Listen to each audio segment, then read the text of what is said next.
So as we are now moving into a different phase with dealing with COVID-19 or the coronavirus, we as HCA Healthcare are developing strategies and robust plans to be able to understand from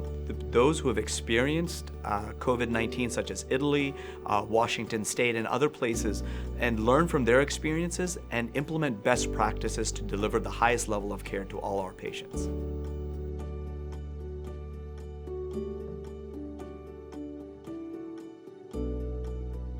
As we are learning more about COVID-19, we are realizing that patients don't necessarily present the exact same way.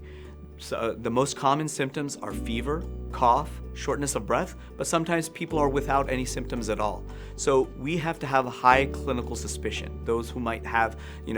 compromised immunity, diabetes, or other types of chronic illnesses. And we have created a screening methodology within HCA that utilizes guidelines from CDC and other organizations to be able to assess patients in the best possible way and to be able to protocolize them and determine what we need to do next with them.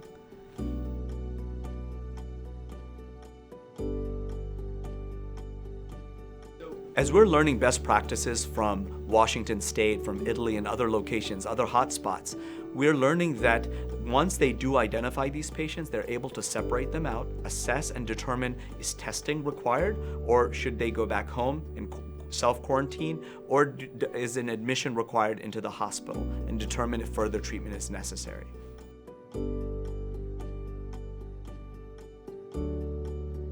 At HCA Healthcare, we've assembled a group of subject matter experts to be able to assess what are the best CDC guidelines, World Health Organizations, and develop the best recommendations as we move forward in this evolving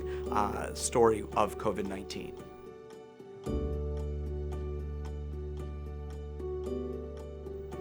I want to take a moment and talk to our frontline staff, our physicians, our nurses, our respiratory therapists, our EVS staff,